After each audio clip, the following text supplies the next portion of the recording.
Hi and welcome back. It's hot. It's very hot. We have the air conditioners going 24/7 and I think my electricity bill is going to double next month because of it. Well, it has been a little bit of a long week for me. I actually had to go into the office and work for a day. The exciting news is that one of my favorite my childhood band, ZZ Top, is going to be doing their final tour this year. Guess who got almost front row seat tickets? I'm excited.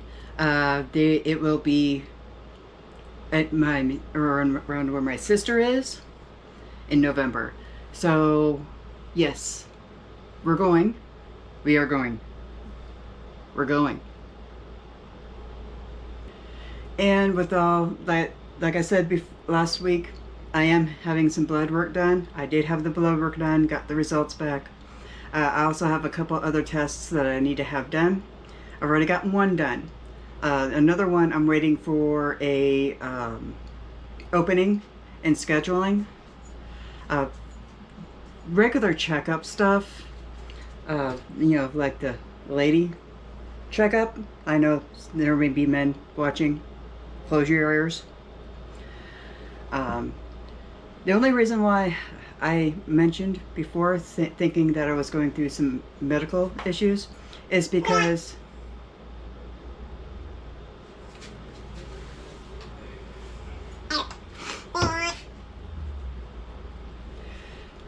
reason why I thought I was going through medical issues is because I'm tired all the time. It hurts to move. It hurts, my joints feel like they're about ready to, it feels like that raw nerve in my joints every time I, move, and I can't sit and I can't stand for long periods of time. I can't sit for long periods of time. Laying in one position, I have to switch now because it just, there's a lot of hurt. Come to find out, my blood work's normal. In fact, I am well below pre-diabetic range now. I've worked so hard that I am now at an A1C of 5.5, which is just below pre-diabetes. I don't know what that felt like. I've been fighting this for years. I finally got into the nice, the good range. I'm still not going to eat like I am pre-diabetic, obviously, but then now I can sneak in a cookie. Maybe. So in honor of me finding out that nothing's wrong with me, I got some cabbages. We're going to make some smothered cabbage. So let's get started.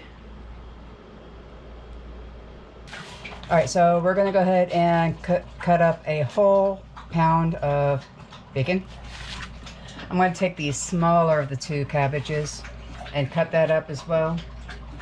I already have some diced onion that's already been cut up, so I don't need to do that. I'm going to add about 2 to 3 cups of diced onion and a whole bunch of spices and stuff. So let's go ahead and get that done. Now for the cabbage, we're going to cut these in about 1-inch squares. Only because you are going to, need to put it in your mouth. And that's the reason why we still have flies in the house. Keep the door closed, child.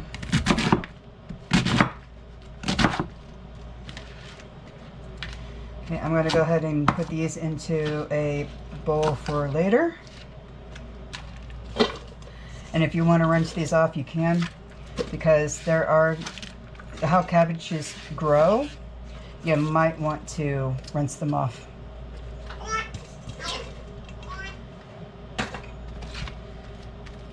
Now for the bacon, I like 1/2 inch strips.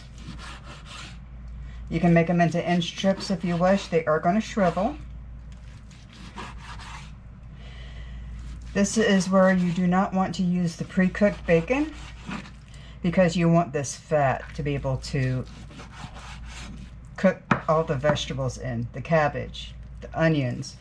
If you want to, you can add bell pepper to this, or carrots, or celery, or any other type of leafy vegetable. I don't recommend spinach. Been there, done that. Does not come out well. But these are about that big. And we're going to go ahead and fry those.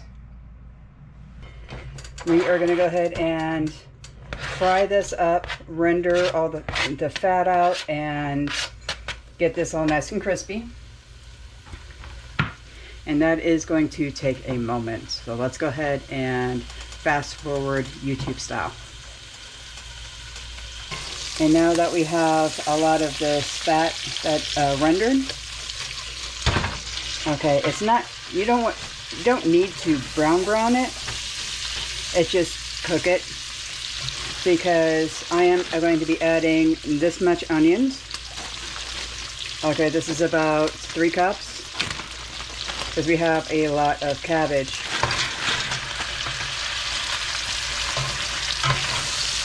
To this, and the moisture is going to add to it, to the sogginess of the bacon anyway. And at this time, I do also want to put in a few tablespoons of ginger. That is not something that is traditional in Southern style of smothered cabbage, but it's something that I like to add in because I like the taste. So that is an option.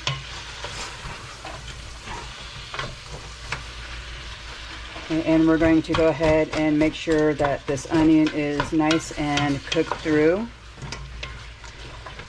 before we add the spices. Now you want to add the spices to this and not whenever you add all the cabbage, because you want everything integrated evenly. And this is not going to hold all that cabbage.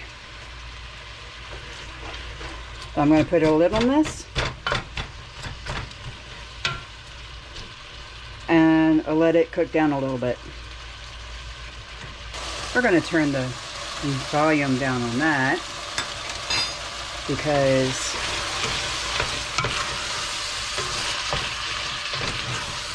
we don't need it that high anymore. We're not frying.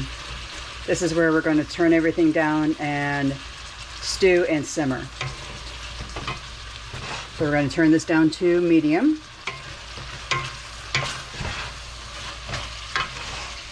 We're going to add our spices. Now, we've got our garlic.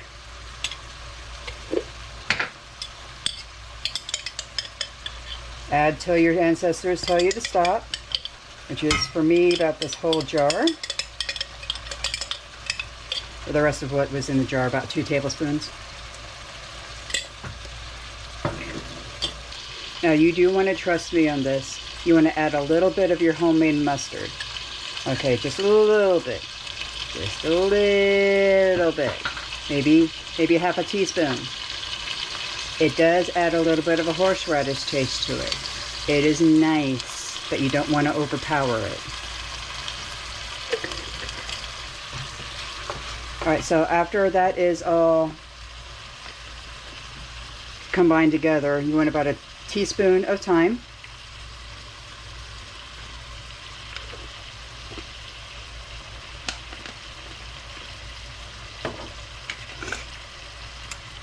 A teaspoon of fennel seed.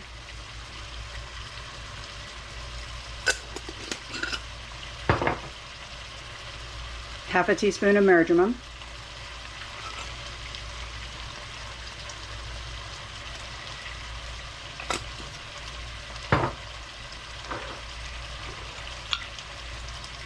Teaspoon of coriander.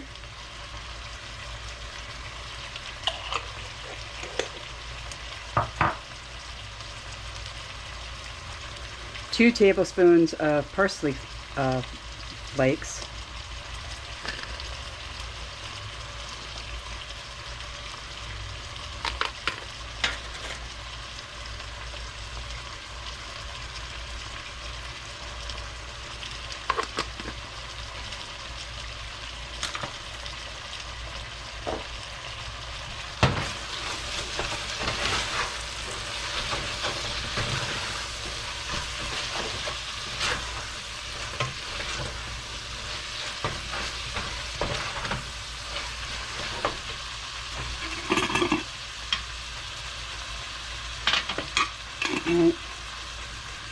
And about a teaspoon of dill.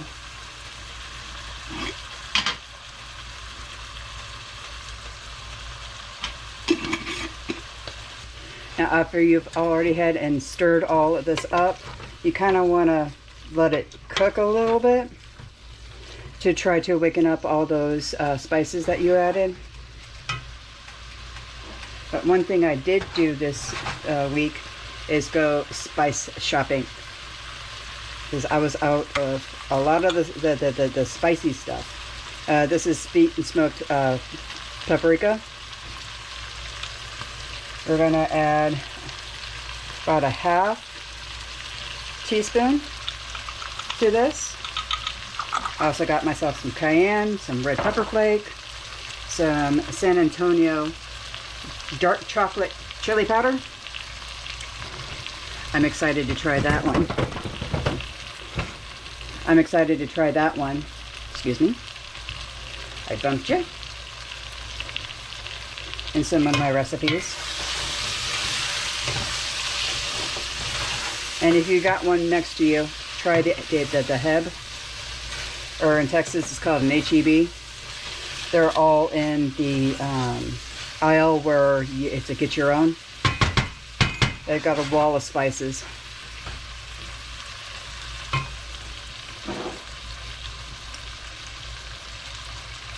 Now this is where we're going to add all the cabbage.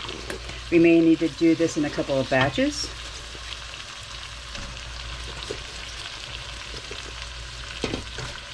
But we will try to get it all in here. If not, we'll go ahead and save the rest for other recipes. I have enough sauerkraut where I don't need to make sauerkraut.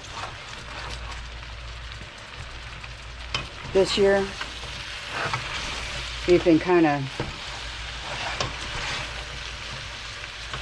laying off the German food. We'll get back to it.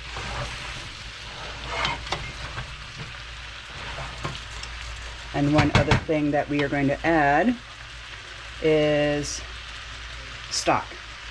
All right, now this is going to be deer stock. You can add any stock that you wish. You can do chicken stock, turkey stock, beef stock, deer stock. Heck, if you're brave enough, you can make stock out of a squirrel.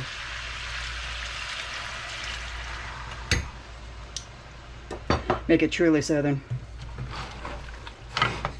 I kid, don't come at me.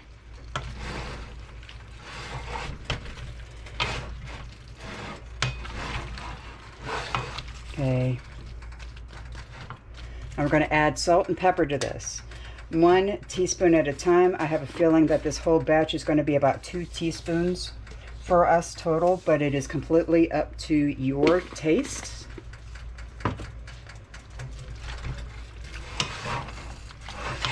Because you still have the bacon in here. The bacon has salt in it. Now, you don't have to do this with bacon. You can do this with a pork roast. You can do this with ham hocks. You can do this with anything pig. You can actually do this with chicken, turkey. Don't recommend beef, only because beef is just so expensive right now that, you know, but you can still do it. Corned beef would work with this.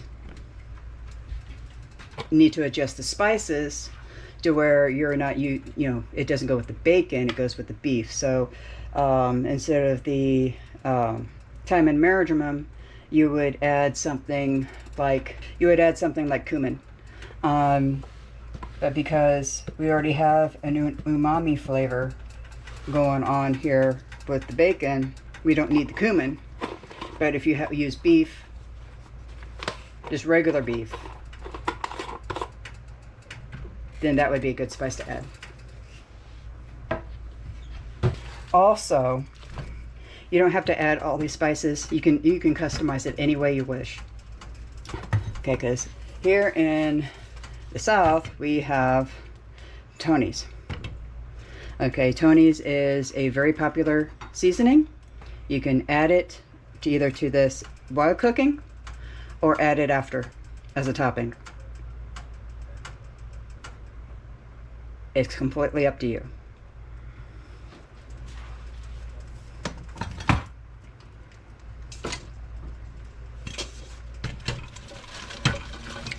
I am not sponsored. I've never had a sponsor. Hey, I got it all in. Woohoo!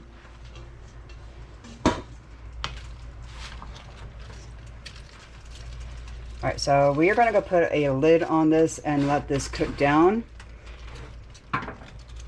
This whole thing is going to probably take about 30 to 45 minutes on a slow stew. So medium low is your best temperature. Put a lid on it and let it bubble for a while. But keep an eye on it. You don't want this to burn. Even though you probably know it's not going to burn. Okay, so now it's all nice and stewed up. You've got your meat, you got your cabbage, spices. You can add potatoes, you can add carrots. You can dress this up any way you wish. You can serve this over rice. You can add potatoes to it, carrots as a side dish. This can be a side dish for Southern barbecue, or you can add this as a main dish and have like a piece of bread or something right next to it. Well, that is it for this week. Something simple, something light, something that doesn't, you know, heat up the kitchen, and will be able to feed an army off of one head of cabbage. This is typically made in the fall time after the cabbage season is over, but this will eat up anything that you have in your stores. Thank you for joining. Hope you enjoyed, and we'll see you next time.